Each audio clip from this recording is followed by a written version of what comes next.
ನಿಮಗೆ ಪೆಟ್ಟಾಗ್ತದೆ ಅನ್ನೋ ಮಾತನ್ನು ಹೇಳಿದ್ರು ಕೂಡ ಇವತ್ತಿನ ಬಡ್ಜೆಟ್ನಲ್ಲಿ ನೀವು ಏನು 4,47,40,000 ಕೋಟಿ ರೂಪಾಯಿಗಳ ಒಂದು ಆಯವ್ಯಯ ಏನಿದೆ 17 ವರ್ಷದ ನಿಮ್ಮ ಬಡ್ಜೆಟ್ ಮಂಡನೆಯಲ್ಲಿ ಸಾಲ ಇಲ್ಲದೆ ನಾನು ಹಳೆ ಸಾಲವನ್ನು ಮಾತ್ರ ಕಂತು ಕಟ್ಕೊಂಡು ಹೋಗ್ತೀನಿ ಅಂತ ಹೇಳ್ತಾ ಇರೋದು ಒಂದೇ ಒಂದು ಉದಾಹರಣೆಯು ಕೂಡ ಸಿದ್ದರಾಮಯ್ಯನವರ ಕಾರ್ಯವೈಖರಿಯಲ್ಲಿ ಆಡಳಿತ ವ್ಯವಸ್ಥೆಯಲ್ಲಿ 17 ಬಾರಿಯಲ್ಲಿ 8 ಬಾರಿ ಮುಖ್ಯಮಂತ್ರಿಗಳಾಗಿ ವರ್ಣನೆ ಮಾಡಿರ್ತಕ್ಕಂಥದ್ದು ಕೂಡ ನಾನು ಸ್ವಲ್ಪ ಅಂಕಿಅಂಶಗಳನ್ನು ಸಾಧ್ಯವಾದಷ್ಟು ಪಡೆದಾಗ ನನಗೆ ಅನಿಸಿದ್ದು 17 ಬಾರಿ ನೀವು ಆಯವ್ಯಯವನ್ನು ಮಂಡನೆ ಮಾಡಿದ್ರು ಎಲ್ಲೂ ಕೂಡ ನೀವು ಒಂದು ಸಾರಿ ಕೂಡ ಸಾಲ ಇಲ್ಲದೆ ಮಾಡಿದ್ದೀರಿ. ಈ ಸಾರಿ ಅಂತೂ 50% ಏನಿದೆ ಮೀರಿ 55-56% ನಿಮ್ಮ ಗುರಿಯನ್ನು ದಾಟ್ತಾ ಇದ್ದೀರಿ. ಒಂದು ರೀತಿಯ ಅಸಹ್ಯ ಅನ್ನಿಸ್ತದೆ, ಇದು ಆಗಬಾರ್ದಾಗಿತ್ತು. ಮತ್ತೆ ನನಗೆ ಕೆಲವು ವಿಚಾರಗಳನ್ನು ಮಾತಾಡೋಣ ಅಂತ ಇಟ್ಕೊಂಡಿದ್ದೇನೆ. 4,000 ಶಾಲೆಗಳನ್ನು, ಕನ್ನಡದ ಶಾಲೆಗಳನ್ನು ಗಡಿ ಭಾಗದಲ್ಲಿ ಮುಚ್ಚಿದ್ದೀರಿ. ಆದರೆ ನೀವು 4,000 ಕನ್ನಡ ಶಾಲೆಗಳನ್ನು ಮುಚ್ಚಿಬಿಟ್ಟು ಅಲ್ಪಸಂಖ್ಯಾತರ ಹೆಸರಿನಲ್ಲಿ ಇರ್ತಕ್ಕಂಥ ಶಾಲೆಗಳಿಗೆ 4,000 ಕೋಟಿ ರೂಪಾಯಿ ಮೀಸಲಿಟ್ಟಿದೆ. 150 ಕೋಟಿ ರೂಪಾಯಿಯನ್ನ ವರ್ಕ್ ಆಸ್ತಿ ಸಂರಕ್ಷಣೆಗೆ ಕೊಟ್ಟಿದ್ದೀರಿ. 150 ಕೋಟಿ ರೂಪಾಯಿ ಕೋಟಿ ರೂಪಾಯಿಗಳನ್ನ ಒಕ್ಕಾಸ್ತಿಯನ್ನ ಅವರು ಸಂರಕ್ಷಣೆ ಮಾಡೋದಕ್ಕೆ ಕೊಟ್ಟಿದ್ದೀರಿ. ಯಾಕೆ ಕರ್ನಾಟಕದಲ್ಲಿ, ರಾಷ್ಟ್ರದಲ್ಲಿ ಕೊಡಿ, ನಾವು ಬೇಡ ಅನ್ನೋದಿಲ್ಲ. ಆ ಶಾಲೆಗಳು ಕೊಡಿ. ಮತ್ತೊಂದು ಕಡೆ 4,000 ಶಾಲೆಗಳನ್ನು ಮುಚ್ಚಿದ್ದೀರಲ್ಲ, ಅದ್ರ ಬಗ್ಗೆ ಏನಾದ್ರು ಪ್ರಸ್ತಾಪ ಮಾಡಿದ್ದೀರಾ? ಅದನ್ನ ಏನ್ ಮಾಡಬೇಕು ಅಂತ ಹೇಳಿದಿರಿ? ಅದ್ರ ಬಗ್ಗೆ ನೀವೇನನ್ನು ಕೊಟ್ಟಿಲ್ಲ. ಅದಂತೆ ನೀವು ಉರ್ದು ಸುಮಾರು ಅದರ ಆಗುವ 100 ಕೋಟಿ ರೂಪಾಯಿ ಉರ್ದು ಶಾಲೆಗಳಲ್ಲಿ ಖರ್ಚು ಮಾಡೋದು ಇಟ್ಟಿದ್ದೀರಿ. ನಮ್ಮ 4,000 ಶಾಲೆಗಳನ್ನ ಮುಚ್ಚಿದ್ದೀರಿ. 4,000 ಕೋಟಿ ರೂಪಾಯಿನ ಅಲ್ಪಸಂಖ್ಯಾತ ಶಾಲೆಗಳಿಗೆ ಮೀಸಲಿಟ್ಟಿದ್ದೀರಿ. 150 ಕೋಟಿ ರೂಪಾಯಿ ವರ್ಕ್ಸ್ ಬೋರ್ಡ್ನ ಆಸ್ತಿಗಳನ್ನ ಸಂರಕ್ಷಣೆ ಮಾಡಕ್ಕೆ ಇಟ್ಟಿದ್ದೀರಿ. 100 ಕೋಟಿ ರೂಪಾಯಿಗಳನ್ನು ಶಾಲಾ ಖರ್ಚುಗಳಿಗೆ ಮಾಡಿದ್ದೀರಿ. ಮುಲ್ಲಾಗಳಿಗೆ ಮಾಸಿಕ 6,000 ರೂಪಾಯಿ ಕೊಡೋದಕ್ಕೆ ತೀರ್ಮಾನ ಮಾಡಿದ್ದೀರಿ. ನಮ್ಮಲ್ಲಿ ದೇವಸ್ಥಾನಗಳಲ್ಲಿ ಪೂಜಾರಿ ಕೆಲಸ ಮಾಡ್ತಾರಲ್ಲ, 33,000 ದೇವಸ್ಥಾನಗಳಲ್ಲಿ, ಅವ್ರಿಗೆ ಏನ್ ಸ್ವಾಮಿ ನೀವು ಬಳುವಳಿ? ಯಾವ ನ್ಯಾಯ ಇದು? ಯಾತಕ್ಕೋಸ್ಕರ ಒಂದು ಒಬ್ಬರನ್ನ ಇದು ಮಾಡಿ ಸಮತೋಲನ ಮಾಡ್ತಕ್ಕಂಥದ್ರೊಳಗೆ ಅಸಮಾನತೆಯನ್ನ ಯಾಕೆ ಮಾಡ್ತಕ್ಕಂಥ ಕೆಲಸವನ್ನು ಮಾಡ್ತೀರಿ? ನೀವು ಮುಸಲ್ಮಾನರ ಓಲೈಕೆ ಮಾಡೋದಕ್ಕೆ ನೀವೇನೇನು ಕೊಡ್ತೇವೆ ಕೊಡೋದಕ್ಕೆ ನಮ್ದೇನು ಇದಿಲ್ಲ. ಆದರೆ ಇನ್ನೊಂದು ವರ್ಗ ಯಾರಿದ್ದಾರೆ, ಬಹುಸಂಖ್ಯಾತರು, ಬೇರೆ ಬೇರೆ ಇದರೊಳಗೆ ಹಿಂದೂಗಳು ಅಂತ ಏನಿದ್ದಾರೆ, ಆ ದೇವಾಲಯಗಳಿಗಾಗ್ಲಿ, ಆ ದೇವಸ್ಥಾನ ಸಂರಕ್ಷಣೆಗಾಗ್ಲಿ, ಆ ಶಾಲೆಗಳನ್ನ ನಡೆಸ್ತಕ್ಕಂಥ 4,000 ಶಾಲೆ ಮುಚ್ಚಿರೋದಕ್ಕಾಗ್ಲಿ, ಮತ್ತೆ ₹1 ಕೂಡ ಇದ್ದೀರಾ, ನೀವು ಯಾವ ರೀತಿ ಮಾಡ್ತಾ ಇದ್ದೀರಿ? ಏನ್ ಅನ್ನಿಸ್ತದೆ ನಿಮ್ಗೆ? ಯಾರನ್ನ ಓಲೈಕೆ ಮಾಡಿ ವೋಟ್ ಬ್ಯಾಂಕ್ ಅನ್ನು ಮಾಡ್ಕೊಳ್ಳೋದಕ್ಕೆ ಈ ರೀತಿಯಾದ ಕೆಲಸವನ್ನು ಮಾಡ್ತಾ ಇದ್ದೀರಿ. ಈ ಸಾರಿ ನೀವು 4,48,000 ಬಜೆಟ್ ಮಂಡನೆ ಮಾಡಿದ್ದೀರಿ. ಇದರ ಸಾಲ ಎಲ್ಲ ಸೇರಿದ್ರೆ 50 ಮಿನಿಮಮ್ ನೀವು ರಾಜ್ಯ ಸರ್ಕಾರ ನಿಮ್ಮ ಹಿತಿಮಿತಿಯಲ್ಲಿ ಇಲ್ಲದೆ ಇದ್ರು ಕೂಡ 55% ಸಾಲವನ್ನು ಮಾಡ್ತಕ್ಕಂಥದಕ್ಕೆ ನಿಮ್ಮ ಏನು ನೀವು ಈಗಾಗಲೇ ಬಜೆಟ್ ಮಂಡನೆ ಮಾಡಿದ್ರಿ, ಇದರಿಂದ ನಿಮ್ಗೆ ಗೊತ್ತಾಗ್ತಾ ಇದೆ. ಅದರ ನೀವು ನಮ್ಮಲ್ಲಿ ಎಜುಕೇಶನ್ ಅಲೋಕೇಶನ್ ಮಾಡಬೇಕಾದ್ರೆ ಸುಮಾರು 17,800 ಕೋಟಿ ರೂಪಾಯಿಗಳನ್ನು ಕಡಿಮೆ ಮಾಡಿದ್ದೀರಿ. ನಮ್ಮ ಎಜುಕೇಶನ್ ಡಿಪಾರ್ಟ್ಮೆಂಟ್ನಲ್ಲಿ ಇರ್ತಕ್ಕಂಥ ಮಕ್ಕಳಿಗೆ, ಶಾಲೆಗಳಿಗೆ, ಮತ್ತೊಂದಕ್ಕೆ 4,000 ಶಾಲೆಗಳು ಮುಚ್ಚಿದ್ರು ಕೂಡ ಸುಮಾರು 17,000ಕ್ಕೂ ಮೇಲ್ಪಟ್ಟು ಕೋಟಿ ರೂಪಾಯಿಗಳನ್ನು ನೀವು 17,800 ಕೋಟಿ ರೂಪಾಯಿನ ಕಡಿಮೆ ಮಾಡಿದ್ದೀರಿ. ಯಾವುದ್ರೊಳಗೆ ನೀವು ಅಭಿವೃದ್ಧಿಯನ್ನು ಕಾಣ್ತಾ ಇದ್ದೀರಿ ನನಗೆ ಗೊತ್ತಾಗ್ತಾ ಇಲ್ಲ. ನೀರಾವರಿಯಲ್ಲೂ ಕೂಡ ಕಡಿಮೆ ಮಾಡಿದ್ದೀರಿ. ಹೋದ ಸಾರಿ 19,000 ರೆವಿನ್ಯೂ ಕೋಟ ಆಗಿದೆ. 19,000 ಕೋಟಿ ರೂಪಾಯಿ ರೆವಿನ್ಯೂ ಕೋಟ ಆಗಿದೆ. 2,97,000 ಕೋಟಿ ಹಣವನ್ನು ಸಂಗ್ರಹಣೆ ಮಾಡ್ತೀನಿ ಅಂದಿದ್ರಿ. ನೀವಿವತ್ತು ಯಾವುದೇ ಒಂದು ಸಾಲವನ್ನು ಮಾಡುವಾಗ ಯಾವುದರಿಂದ ಆದಾಯ ಬರ್ತದೆ ಅನ್ನೋದನ್ನು ನೀವು ತೋರಿಸಬೇಕಾಗಿದೆ. ಇಂಥ ಬರ್ತೇವೆ, ನಾವು ಇಷ್ಟು ಆದಾಯ ಬರ್ತೀವಿ, ಇದಕ್ಕೋಸ್ಕರವಾಗಿ ಸರಿದೂಗಿಸ್ತೀವಿ, ಇಂತಿಂಥ ಇದರೊಳಗೆ ನಮಗೆ ಬರ್ತಕ್ಕಂಥ ಆದಾಯವನ್ನು ನಾವು ಸಾಲ ಕಟ್ಟೋದಕ್ಕೆ ಮಾಡೋದಕ್ಕೆ ನಮ್ಮ ಶಕ್ತಿ ಇದೆ. ಇದನ್ನು ಯಾರನ್ನೂ ಕೂಡ ನೀವು ತೋರಿಸಿಲ್ಲ, ಆಗೋದು ಇಲ್ಲ ನಿಮ್ಮ ಹತ್ರ. ನೀವು ಮಾಡ್ತಾ ಇರೋದು ಯಾರು? ನಿಮ್ಮ ಕ್ಯಾಪಿಟಲ್ ಎಕ್ಸ್ಪೆಂಡಿಚರು ಸಾಲ ಎಷ್ಟು ಮಾಡಿದ್ದೀರಿ ಅನ್ನೋದಕ್ಕೆ ಕ್ಯಾಪಿಟಲ್ ಎಕ್ಸ್ಪೆಂಡಿಚರ್ ಇದೆ, ಎಲ್ಲಿದೆ? ಬಡ್ಜೆಟ್ ಸ್ಟೇಜ್ನಲ್ಲಿ ಸಾಲ ಜಾಸ್ತಿ ಮಾಡಿ ಸಾಲವನ್ನು ಕಟ್ತಕ್ಕಂಥದಕ್ಕೆ ಹೇಗೆ ವಿನಿಯೋಗ ಮಾಡ್ತೀರೋ ಅನ್ನುವ ಒಂದು ಭಾವನೆಯನ್ನು ಕೂಡ ಎಲ್ಲೂ ಕೂಡ ನಿಮ್ಮ ಪುಸ್ತಕ, ನಿಮ್ಮ ಆಯವ್ಯಯದಲ್ಲಿ ನಮಗೆ ಮಂಡನೆಯನ್ನು ಮಾಡಿಲ್ಲ, ತೋರಿಸೂ ಇಲ್ಲ. ಇದು ಯಾವ ರೀತಿ ನೀವು ಮಾಡ್ತಾ ಇದ್ದೀರಿ? ಇದಕ್ಕೆ ನೀವೇನು ಸಾಲ ತೀರಿಸೋದಕ್ಕೆ ನಿಮ್ಮ ಆದಾಯದ ಮೂಲ ಏನು? 2,24,000 ಕೋಟಿ ಆದಾಯ ಬರ್ತದೆ ಅಂತ ಹೇಳ್ತೀರಿ. ಯಾವ್ದ್ರಿಂದ ಬರ್ತದೆ 2,24,000 ಕೋಟಿ ಆದಾಯ? ಬೆಳಕನ್ನು ಚೆಲ್ಲಿ ನಾನು ರಾಜ್ಯ ಕೇಂದ್ರ ಸರ್ಕಾರದಿಂದ ನಾವೇನು ಮಾಡಿದ್ರೆ ಅದನ್ನು ಒಂದೆರಡು ನಿಮಿಷ ನಿಮಗೆ ಬ್ರೀಫ್ ಮಾಡ್ತೀನಿ.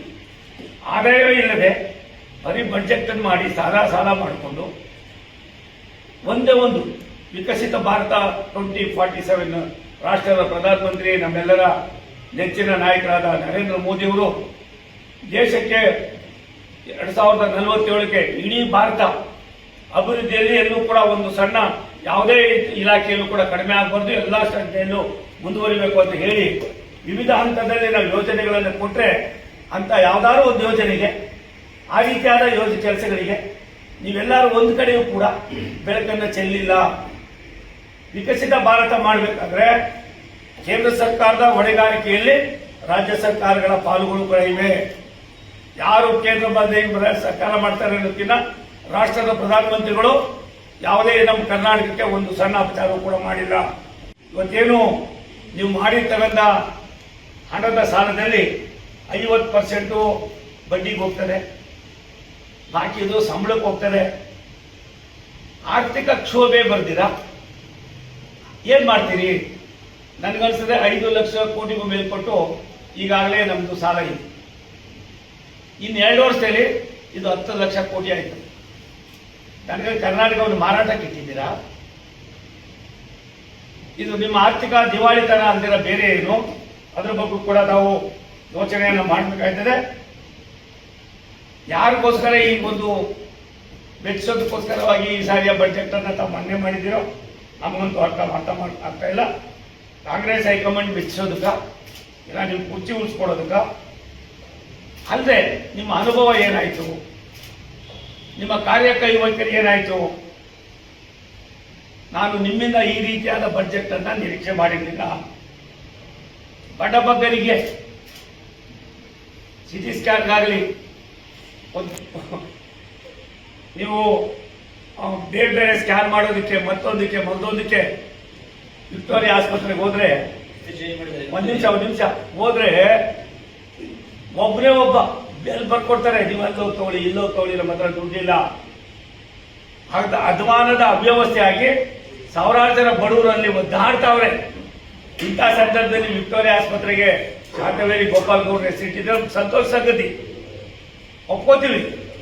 ಯಾವ ಬಡವರಿಗೋಸ್ಕರ ಶಾಂತವೇರಿ ಗೋಪಾಲ್ ಗೌಡ್ರು ಹೋರಾಟವನ್ನು ಮಾಡಿ ದೇಶದಲ್ಲಿ ಸಾಮಾಜಿಕ ವ್ಯವಸ್ಥೆ ತರಬೇಕು ಅಂದ್ರು, ಅಂತವ್ರಿಗೆ ವಿಕ್ಟೋರಿಯಾ ಆಸ್ಪತ್ರೆ ಹೆಸರನ್ನಿಟ್ಟು ಅವ್ರ ಹೆಸರಿಟ್ಟಿದ್ದೀರಿ ಅಂತ ನಾವು ಸ್ವಾಗತ ಮಾಡ್ತೀವಿ. ಆದ್ರೆ ಅಲ್ಲಿ ಇರ್ತಕ್ಕಂಥ ಅವ್ಯವಸ್ಥೆಯನ್ನ ನೀವು ಗಮನಿಸಿದ್ದೀರಾ? ವಿಕ್ಟೋರಿಯಾ ಆಸ್ಪತ್ರೆ ಯಾವ ರೀತಿ ನಡೀತಾ ಇದೆ ಅಂತ ನಿಮ್ಗೆಲ್ಲರೂ ಗೊತ್ತಿದ್ಯಾ? ದಯವಿಟ್ಟು ಮುಖ್ಯಮಂತ್ರಿಗಳೇ, ಹೆಸರಿಟ್ಟು ಸರಿ ಇದೆ. ಮೊದಲು ಆ ಆಸ್ಪತ್ರೆಯಲ್ಲಿ ನಡೀತಕ್ಕಂಥ ಒಂದು ಸಣ್ಣ ಒಂದು ಎಕ್ಸ್ರೇ ತೆಗೆಸೋದಕ್ಕಲ್ವೇ ಅಂತ ಇಲ್ಲ, ಒಂದು ಸಿಟಿ ಸ್ಕ್ಯಾನ್ ಇಲ್ಲ, ಎಲ್ಲ ಬರ್ದು ಕಳಿಸ್ತಾರೆ. ಎಲ್ಲೋಗಿ ಅಲ್ಲಿ ಯಾರ್ಯಾರು ಪ್ರೈವೇಟ್ ಅವ್ರು ಕೊಟ್ಟು ಅವ್ರು ಕಾಸು ಕೊಟ್ಟು ಎಲ್ಲರೂ ಮುಚ್ಕೊಂಡು ಹೋಗಿದ್ದಾರೆ. ನಾನು ಹೋಗ್ತಾನೆ ಇರ್ತೀನಿ ವಿಕ್ಟೋರಿಯಾ ಆಸ್ಪತ್ರೆಗೆ. ಆದ್ರಿಂದ ಇಂಥದ್ರ ಬಗ್ಗೆ ತಾವು ಯಾವ ರೀತಿ ಬಗ್ಗೆ ಯೋಚನೆ ಮಾಡ್ತೀರಿ ಮಾಡಿ. ಜನವಿರೋಧಿ ಬಜೆಟ್ ಅನ್ನ ನೀವು ಮಾಡಿದ್ರಿಂದ ರಾಜ್ಯದ ಜನರಿಗೆ ನನಗನ್ನಿಸ್ತದೆ, ಸಿದ್ದರಾಮಯ್ಯ ಸಾಹೇಬ್ರೆ, ನಿಮ್ಮಿಂದ ನಾವು ಇದೆಲ್ಲವನ್ನು ಕೂಡ ನಿರೀಕ್ಷೆ ಮಾಡಿದ್ರೆ ಈ ಸಾರಿಯ ಬಜೆಟ್ಟು ನೀವು ಹೇಳಿದ್ದೀರಿ 56,432 ಹುದ್ದೆಗಳನ್ನ ಭರ್ತಿ ಮಾಡ್ತೀವಿ. ಯಾವ ಹಂತದಲ್ಲಿ ಭರ್ತಿ ಮಾಡ್ತೀರಿ? ದುಡ್ಡಲ್ಲಿಂದ ತರ್ತೀರಿ? ಅದಕ್ಕೇನು ಇಟ್ಟಿದ್ದೀರಿ? ಅದ್ರ ಬಗ್ಗೆಯೂ ಕೂಡ ನೀವು ಬೆಳೆಸಿರಲಿಲ್ಲ. ಗೋವಿಂದರಾವ್ ವರದಿಯನ್ನ ಇವರೇ ಸ್ವತಃ ಎಲ್ಲ ಮಾಡಿ ನೇಮಕ ಮಾಡಿ ತರಿಸಿದ್ರು. ಇವತ್ತವರೆಗೂ ಪ್ರೊಫೆಸರ್ ಗೋವಿಂದರಾವ್ ವರದಿ ಏನಾಗಿದೆ ಅದನ್ನ ಏನಾದ್ರು ಮಾತನಾಡಿದ್ದೀರಾ? ನಂಜುಂಡಪ್ಪ ಕಮಿಷನ್ ಇತ್ತು ಹಿಂದೆ, ಅದನ್ನೇ ಪೂರ್ತಿ ಮಾಡೋಕ್ಕಾಗಲಿಲ್ಲ. ಗೋವಿಂದರಾವ್ ವರದಿಯನ್ನ ಏನ್ ತಗೊಂಡಿದ್ದೀರಿ ನೀವು? ಇದ್ರ ಬಗ್ಗೆ ನಿಮ್ಮ ತೀರ್ಮಾನ ಏನು? ನೀವು ಏನಕ್ಕೋಸ್ಕರ ಮಾಡಿದ್ರಿ? ನೀವು ಹೇಳ್ತೀರಿ ಪದೇ ಮಹಾತ್ಮ ಗಾಂಧಿ ರಾಷ್ಟ್ರೀಯ ಗ್ರಾಮೀಣ ಉದ್ಯೋಗ, ರಾಮ್ಜಿ ಮಾಡಿಬಿಟ್ಟು ವಿಕಸಿತ ಭಾರತಕ್ಕೆ ರಾಷ್ಟ್ರದ ಪ್ರಧಾನಮಂತ್ರಿಗಳು ಮಹಾಪ್ರಚಾರ ಮಾಡಿದ್ದಾರೆ ಅನ್ನೋದನ್ನ ಒಂದೂವರೆ ಪೇಜ್ ಬರೆದಿದ್ದೀನಿ. ನಾನು ಓದಿದೆ. ಅದರ ರೂಪರೇಷೆಗಳನ್ನು ಚರ್ಚೆ ಮಾಡಿದ್ದೀರಾ? ಏನು ನರೇಗಾ ಇತ್ತು, ಹಿಂದೆ ನರೇಗಾ ಇತ್ತದು. ನರೇಗಾ ಆದ್ಮೇಲೆ ಕೆಲವಾರು ದಿನಗಳಾದ್ಮೇಲೆ ಗಾಂಧೀಜಿಯ ಸುತ್ತಮುತ್ತ 753 ಸಂಸ್ಥೆಗಳಲ್ಲಿ ಅಂದರೆ ಏನು ಜವಾಹರ್ಲಾಲ್ ನೆಹರು, ರಾಜೀವ್ ಗಾಂಧಿ, ಇಂದಿರಾ ಗಾಂಧಿ ಅವರು ಹೆಸರಿಟ್ಕೊಂಡಿರ್ತಕ್ಕಂಥ ಜನ 100 ದಿನ ಇದ್ದಿಂದ 125 ದಿನ ಮಾಡಿದ್ದೀವಿ. 343 ರೂಪಾಯಿದಿಂದ 370 ರೂಪಾಯಿ ಮಾಡಿದ್ದೀವಿ. ಯಾವ JCBಲಿ ಮತ್ತೊಂದರಲ್ಲಿ ಮಗದೊಂದರಲ್ಲಿ ಮಾಡಿದ್ರಿ ಅದನ್ನು ತೆಗೆದಾಕಿ ನೀವು ಸಾಮಾನ್ಯ ಜನರಿಗೆ ಮಾಡಿದ್ರಿ. 4,23,000 ಜಾಬ್ ಕಾರ್ಡ್ಗಳು ಬೋಗಸ್ ಇತ್ತು ನಿಮ್ಮಲ್ಲಿ. CAG ನಾನು ಕೊಟ್ಟಿದ್ದಲ್ಲ, CAG ವರದಿ ಪ್ರಕಾರ ಇಷ್ಟೆಲ್ಲ ಇಟ್ಕೊಂಡು 343 ಇದ್ದಿದ್ದು ನಾನು 370 ಮಾಡಿ, 100 ದಿನ ಇದ್ದಿದ್ದ 125 ದಿನ ಮಾಡಿ, 15 ದಿವಸದೊಳಗಡೆ ವರ್ಷಾನುಗಟ್ಟಲೆ ನೀವು ಅವ್ರಿಗೆ ಸಂಬಳ ದುಡ್ಡೇ ಕೊಡ್ತಾ ಇರಲಿಲ್ಲ ನರೇಗಾ ಇತ್ತೊಳಗೆ. ಅದನ್ನು ತಪ್ಪಿಸಿ 15 ದಿವಸದೊಳಗಡೆ ಅವ್ರು ಪೇಮೆಂಟ್ ಮಾಡಿದವ್ರೆ. 16ನೇ ದಿವಸ ಆದ್ಮೇಲೆ ಅವ್ರೇನಾದ್ರು ಒಂದು ಹಂಚಿ ಕೊಟ್ಟರೆ ಬಡ್ಡಿ ಸೇರಿಸಿ ಕೊಡ್ತಕ್ಕಂಥ ಒಂದು ತೀರ್ಮಾನ ಮಾಡಿ ಆಯಾ ಮಂಡಲ ಪಂಚಾಯಿತಿಗಳಿಗೆ ಹೆಚ್ಚಿನ ಅಧಿಕಾರವನ್ನು ಕೊಟ್ಟಿರ್ತಕ್ಕಂಥ ಯಾವುದಾದ್ರೂ ಒಂದು ಇಲಾಖೆ ಇದ್ರೆ ಅದು ಏನಿವತ್ತು ಹಿಂದೆ ನೀವು ಹೇಳ್ತಾ ಇದ್ರಿ ಮಹಾತ್ಮ ಗಾಂಧಿ ಅಂತ ಅಂದ್ಬಿಟ್ಟು ವಿಕಸಿತ ಭಾರತ ರಾಮ್ಜಿ ಯೋಜನೆ, ಇದನ್ನ ಚಾಚು ತಪ್ಪದೆ ಮೊದಲು ನಾವು 90% ಕೊಡ್ತಾ ಇದ್ವಿ. ನೀವು 1 ರೂಪಾಯಿ ಖರ್ಚು ಮಾಡ್ತಾ ಇರಲಿಲ್ಲ. ಕೊಡಿ. ರಾಜ್ಯ ಸರ್ಕಾರನು ಕೂಡ 5 ಲಕ್ಷ ಕೋಟಿ ಮಾಡ್ತಾರೆ. 4,48,000 ಕೋಟಿ ನಮ್ದು ಬಡ್ಜೆಟ್ ಅಂತೀರಿ. 40% ಕೊಡಿ. ಅಕೌಂಟಬಿಲಿಟಿ ಆಗಲಿ. ಯಾವ ರೀತಿ ಇತ್ತು, ಏನಾಯಿತು ಅನ್ನೋದಕ್ಕಿಂತ ಹೆಚ್ಚಾಗಿ ಯಾವುದಕ್ಕೂ ಟ್ಯಾಕ್ಸ್ ಇಲ್ಲ ಅನ್ನುವಂಗೆ ಇಲ್ಲ ಹಾಕಿರೋದು. ನನಗನ್ನಿಸ್ತದೆ ಉಳ್ಕೊಂಡಿರೋ ಇಲಾಖೆ ಯಾವುದೂ ಇಲ್ಲ. ಬೆಂಗಳೂರು ನಗರದಲ್ಲಿ ಒಂದು ಸಣ್ಣದಕ್ಕೂ ಕೂಡ ನೀವು ಟ್ಯಾಕ್ಸ್ ಅನ್ನು ಹಾಕಿ ಅಧ್ವಾನ ಮಾಡಿದ್ದೀರಿ. ಆದರೆ ಅದಕ್ಕೆ ಬೇಕಾಗಿರ್ತಕ್ಕಂಥ ಇನ್ಫ್ರಾಸ್ಟ್ರಕ್ಚರ್ಗೆ ನೀವು ಎಷ್ಟಿನ ಒತ್ತನ್ನು ಕೊಟ್ಟಿಲ್ಲ. ನನಗನ್ನಿಸ್ತದೆ ಈ ಬಡ್ಜೆಟ್ಗೆ ಅನ್ನೋದಕ್ಕಿಂತ ಹೆಚ್ಚಾಗಿ ಯಾವ್ಯಾವುದನ್ನು ನಾವು ಅಂಡರ್ ಪಾಸ್ಪೋರ್ಟ್ ಮಾಡ್ತೀವಿ, ಮತ್ತೊಂದು ಮಾಡ್ತೀವಿ, ಮಗದೊಂದು ಮಾಡ್ತೀವಿ. ಹೆಬ್ಬಾಳ ಜಂಕ್ಷನ್ನು ನಾನು ಮಂತ್ರಿ ಇದ್ದಾಗ, ರವಿ ನಾನು ಮಂತ್ರಿ ಇದ್ದಾಗ ಪಟೇಲ್ CM ನಿಮ್ಮ ಹೆಬ್ಬಾಳ ಏನಿದೆಯಲ್ಲ ಅವತ್ತು 96 ನಾವು ಮಾಡಿದ್ವಿ. ಅದಾದ್ಮೇಲೆ ನಿಮ್ಮ ಮೆಮಕ್ರಿ ಸರ್ಕಲ್ ಅದು ನಾವೇ ಮಾಡಿದ್ದೆ. ಅದಾದ್ಮೇಲೆ ನಿಮ್ಮ ಮರಮನೆ ಅದು ನಾವೇ ಮಾಡಿದ್ದೆ. Art circle, Richmond circle, Trinity circle ಏನು ಬೆಂಗಳೂರು ಸುತ್ತ ಇತ್ತು ನಾವು ಮಾಡಿದವು. ಅದಾದ್ಮೇಲೆ ಇವ್ರು ಮಾಡಿದ್ದೇವೆ ಗೊತ್ತಾ? ಅದೇನು ಒಂದು ಸಣ್ಣದು ಮಾಡಿ ಅದಕ್ಕೇನು ಅಂತಾರೆ ಮ್ಯಾಜಿಕ್ ಮಾಡಿರೋದು ಬಿಟ್ಟರೆ ನಿಮ್ಗೆ ಕೊಡುಗೆ ಬೇರೆ ಏನೇನು ಇಲ್ಲ. ನಾವು ಮೆಟ್ರೋ ಅವತ್ತು ನೀವೇನ್ ಮಾಡಿದ್ರಿ ನನಗೆ ಏನೇನಿದ್ರು ಔಷಧ ಚರ್ಚೆ ಆಯಿತು. ಇದೊಂದು ಬಿಳಿ ಆನೆ ಅಂತಂದ್ರಿ. ಇವತ್ತಿಗೂ ಕೂಡ ನೀವು ರಾಜ್ಯ ಸರ್ಕಾರ ಕೇವಲ ಸ್ವಲ್ಪ ದುಡ್ಡು ಕೊಟ್ಟು ಭಾರತ ಸರ್ಕಾರ ಅಂತೀರಿ. ಸ್ವಾಮಿ, ಭಾರತ ಸರ್ಕಾರ ನಿಮಗೆ ಅಲ್ಲ, ಈ ದೇಶದ ಎಲ್ಲಾ ರಾಜ್ಯಗಳಲ್ಲೂ ಕೂಡ ಎಲ್ಲಕ್ಕೂ ಕೂಡ ನಮ್ಮ ಇತಿಮಿತಿಯಲ್ಲಿ ಏನ್ ಕೊಡಬೇಕು ಅದು ಕೊಡೋದು ನಿಮ್ಮಿಂದ ವಾಪಸ್ ತಗೊಳಕ್ಕಲ್ಲ. ಆ ರಾಜ್ಯದ ಜನರಲ್ಲಿ ಇರ್ತಕ್ಕಂಥ ಉತ್ಸಾಹವನ್ನ ಕುಂದಿಸೋದಕ್ಕಲ್ಲ, ಮೂಲಭೂತ ಸೌಕರ್ಯಗಳನ್ನ ನೀಡ್ತಕ್ಕಂಥದಕ್ಕೆ ಭಾರತ ಸರ್ಕಾರ ಕೊಡ್ತಕ್ಕಂಥ ಹಣ. ನೀವೇನ್ ಮಾಡ್ತೀರಿ? ಆದಾಯನೂ ನಿಮ್ದೆ, ಖರ್ಚು ನಿಮ್ದೆ, ಕೆಲಸನೂ ನಿಮ್ದೆ, ಬೇರೆ ಬೇರೆ ಬೆಲವು ನಿಮ್ದೆ. ಇಷ್ಟೆಲ್ಲ ಮಾಡ್ಕೊಂಡಿದ್ದು ಕೂಡ ಕೇಂದ್ರ ಸರ್ಕಾರವನ್ನ ನೀವು ಇದು ಮಾಡಿ ಯುವ ಸಬಲೀಕರಣ ಮತ್ತು ಕ್ರೀಡೆ ಎಂತ ಇಲಾಖೆಗಳು. ಇದನ್ನ ನೀವು ರಾಜ್ಯದ ಮುಖ್ಯಮಂತ್ರಿಗಳು ನಿಮ್ಮ ಅನುಭವವನ್ನ ತುಂಬಾ ಚೆನ್ನಾಗಿ ಹಂಚ್ಕೋಬಹುದಾಗಿತ್ತು. ನೀವು ಹಂಚ್ಕೊಂಡಿಲ್ಲ, ಸ್ವಲ್ಪವೂ ಕೂಡ ನೀವು ಹಂಚ್ಕೊಂಡಿಲ್ಲ. ಪ್ರವಾಸೋದ್ಯಮ ಒಂದ್ಸಾರಿ ನೀವು ಕೇರಳಕ್ಕೆ ಹೋಗಿ ಹೋಗ್ತಾ ಇರ್ತೀರಿ, ತಮಿಳ್ನಾಡಿಗೆ ಹೋಗಿ ಏನೂ ಬೇಡಿ, ನೀವು ಬೇರೆ ನಾರ್ತ್ ಈಸ್ಟ್ ಸ್ಟೇಟ್ಗೆ ಹೋಗಿ ಎಷ್ಟು ಚೆನ್ನಾಗಿ ಇವತ್ತು ಪ್ರವಾಸೋದ್ಯಮ ಇದೆ. ನಮ್ಮಲ್ಲಿ ಏನಾಗಿದೆ ನಿಮಗೆ? ಯಾವ್ದಾದ್ರು ಒಂದೇ ಒಂದು ಲಾಜಿಕಲ್ ಎಂಡಿಗೆ ಆಯ್ತು. ಸಿದ್ದರಾಮಯ್ಯ ಸಾಹೇಬರಿಗೆ ನಾನು ವಿನಂತಿ ಮಾಡ್ತೀನಿ, ನೀವು 17 ಬಾರಿ ಇನ್ನೂ 3 ಬಾರಿ ಮಾಡ್ತೀರ, ನಮ್ಗೇನು ಬೇಜಾರಿಲ್ಲ. ಮಾಡ್ತಿರೋ ಬಿಡ್ತಿರೋ ನಿಮ್ಮ ಸೇರಿ ಸಂಬಂಧ ಇಲ್ಲ. ಏನಕ್ಕೋಸ್ಕರ ಈ ಬಡ್ಜೆಟ್ ಅನ್ನು ಮಾಡಿ ಇದೊಂದು ದೇಶದಲ್ಲಿ ಯಾರು ಕೂಡ ಅದ್ರ ಬಗ್ಗೆ ಮೆಚ್ಚುಗೆಯನ್ನು ವ್ಯಕ್ತಪಡಿಸೋದು ಸುಲಭ ಬಡ್ಜೆಟ್ ಅಲ್ಲ ಅಂತ ಏನೆಲ್ಲ ಮಾತಾಡ್ಕೊಂಡಿದ್ರೋ ಅದು ನಿಮಗೆ, ನಿಮ್ಮ ಆಡಳಿತದ ಕಾರ್ಯವೈಖರಿಗೆ ನನಗನ್ನಿಸ್ತದೆ ನಿಮ್ಮಂಥವ್ರು ಇದು ಇಂಥ ಬಡ್ಜೆಟ್ ಅನ್ನು ಮಂಡನೆ ಮಾಡ್ತೀರಂತ ನಾನಂತೂ ತಿಳ್ಕೊಂಡಿಲ್ಲ. ನನಗನ್ನಿಸ್ತದೆ ನಾವು ಮಾತಾಡೋದು ಸುಮಾರಿದೆ. ಸುಮಾರು ಅಂದರೆ ಗಂಟೆ ಆಗ್ಬೋದು. ಒಂದೇ ಒಂದು ನಮ್ಮ ರೈಲ್ವೆ ಇಲಾಖೆ ಫಸ್ಟ್ ಟೈಮ್ ತಂದವರು ನಾನು ಹಣವನ್ನು ಕೊಡ್ತಾ ಇದ್ದೀನಿ. ನಿಮ್ಮ ಕಾಲದಲ್ಲಿ ಈ ಯಾವ ಯೋಜನೆಯನ್ನು ನೀವು ಮಾಡಿಲ್ಲ. ಯಡಿಯೂರಪ್ಪನವರಿದ್ದಾಗ, ಎಸ್.ಎಂ. ಕೃಷ್ಣ ಅವರಿದ್ದಾಗ, ಬಸವರಾಜ ಬೊಮ್ಮಾಯಿ ಅವರು, ನಮ್ಮ ಸನ್ಮಾನ್ಯ ದೇವೇಗೌಡರು ಸಾಹೇಬರಿದ್ದಾಗ, ಮುಖ್ಯಮಂತ್ರಿಗಳಾಗಿರೋ ಪಟೇಲ್ ಇದ್ದಾಗ ಅವತ್ತಿನ ಯೋಜನೆಗಳನ್ನು ಹಿಂದೆ 50% ಇತ್ತು. ಜಾಗನ 100% ರಾಜ್ಯ ಸರ್ಕಾರ ಮಾಡ್ಕೊಳ್ಬೇಕಾಗಿತ್ತು. ನಾನು ಬಂದ ಮೇಲೆ ಯೋಗವನ್ನು ವೇಗವನ್ನು ಮಾಡಿದ್ದೀನಿ. ಆ ವೇಗವನ್ನು ಹೆಚ್ಚಿಗೆ ಮಾಡಿದ್ದೀನಿ. ಅದಕ್ಕೆ ರಾಜ್ಯ ಸರ್ಕಾರದ ಸಹಕಾರ ಇದೆ, ನಾನು ಇಲ್ಲ ಅನ್ನೋದಿಲ್ಲ. ಆದರೆ ನಿಮ್ಮನ್ನೇ ನೆಮ್ಕೊಂಡು ನಾನೇನಾದ್ರು ಯೋಜನೆ ಪೂರ್ತಿ ಮುಂದುವರ್ಸ್ಕೊಂಡು ಹೋದ್ರೆ ಇದು 25 ವರ್ಷ ಆದರೂ ರಾಯದುರ್ಗ ತುಮಕೂರು ಆಗೋದು, ತುಮಕೂರು ದಾವಣಗೆರೆ ಆಯಿತು, ಮಾಡಿ ಗದಗೂ ಆಗೋದಿಲ್ಲ, ಬೇರೆಗೂ ಆಗೋದಿಲ್ಲ. ಈ ಥರ ಯೋಚನೆ ಮಾಡುವಾಗ ದಯಮಾಡಿ ನಾನು ನಿಮ್ಮನ್ನು ಮನವಿ ಮಾಡ್ತೀನಿ. ನೀವು ಮಾಡಿದ್ದೀರಿ, ನಮಗೇನು ಬೇಜಾರಿಲ್ಲ. ಆದರೆ ಒಂದು ಸತ್ಯ, ಯಾಕೆ ಸ್ವಾಮಿ ನೀವು ಹುಣಸೂರು, ಪಿರಿಯಾಪಟ್ಟಣ, ಕುಶಾಲನಗರ ವಿತರಣೆ ಮಾಡಿದ್ರಿ? ಹೆಜ್ಜಾಲ, ಆರವಳ್ಳಿ, ಕನಕಪುರ, ಸಾತ್ನೂರು, ಮಳವಳ್ಳಿ, ಮತ್ತೆ ಯಾವುದದು ಕೊಳ್ಳೇಗಾಲ, ಯಳಂದೂರು, ಸಂತೆಮಾರಹಳ್ಳಿ, ಚಾಮರಾಜನಗರ ಯಾಕೆ ವಿತರಣೆ ಮಾಡಿದ್ರಿ? ದೇಶದ ಭಾರತದಲ್ಲಿ ಪರಿಕಲ್ಪನೆ ಏನು? ಈ ಪರಿಕಲ್ಪನೆಗೆ ನಾವು ಯಾವ ರೀತಿ ಒತ್ತು ಕೊಡಬೇಕು ಅದನ್ನು ನೀವು ಮಾಡಿಲ್ಲ. ನಾವೇನ್ ಮಾಡಿದ್ವಿ? ಭಾರತ ಸರ್ಕಾರ, ಕೇಂದ್ರ ಸರ್ಕಾರ, ರೈಲ್ವೆ ಇಲಾಖೆಯಲ್ಲಿ ಏನು ನಮ್ಮಲ್ಲಿ ಉಳಿದಿರ್ತಕ್ಕಂಥ ಯೋಜನೆಗಳಿದೆ, ಆ ಯೋಜನೆಗಳಿಗೆ 52,000 ಕೋಟಿ ರೂಪಾಯಿಗಳನ್ನ ರಾಷ್ಟ್ರದ ಪ್ರಧಾನಮಂತ್ರಿಗಳು ಕರ್ನಾಟಕಕ್ಕೆ ಕೊಟ್ಟಿದ್ದಾರೆ. ಅದಲ್ದಿನ ಮೇಲು ಸೇತುವೆ, ಕೆಳ ಸೇತುವೆಗಳು 100ಕ್ಕೆ 100 ಅನುದಾನವನ್ನು ಭಾರತ ಸರ್ಕಾರನೇ ಭರಿಸ್ತಾ ಇದೆ. ರೈಲ್ವೆ ಯೋಜನೆಗಳು ಇವತ್ತಿನ ದಿನಗಳಲ್ಲಿ ಮೊನ್ನೆ ನಮ್ಮಲ್ಲಿ ಹೈಸ್ಪೀಡ್ ರೈಲ್ ಅನ್ನು ಕೊಟ್ವಿ. ಸಿದ್ದರಾಮಯ್ಯ ಸಾಹೇಬರು ಹೇಳಿದ್ರು ಕರ್ನಾಟಕಕ್ಕೆ ಯಾವುದು ಕೊಟ್ಟಿಲ್ಲ. 7 ಹೈಸ್ಪೀಡ್ ರೈಲ್ಗಳಲ್ಲಿ ಕರ್ನಾಟಕದ ಮೇಲೆ ಹೋಗ್ತಕ್ಕಂಥ 2 ರೈಲುಗಳು ಇದು ಬೆಂಗಳೂರಿನಲ್ಲಿ. ಅದಕ್ಕೋಸ್ಕರ ಮತ್ತೊಂದು ಯಾಕೆ ಮಾಡಬಾರ್ದು ಅಂತ ಹೇಳಿ ಪುಣೆ ಮತ್ತು ಬೆಂಗಳೂರಿಗೆ ಇನ್ನೊಂದನ್ನು ಕೂಡ ಮಾಡಿ 8ನೇದು ಕೂಡ ಆದೇಶ ಹೊರಡಿಸ್ತಾ ಇದ್ದೀವಿ.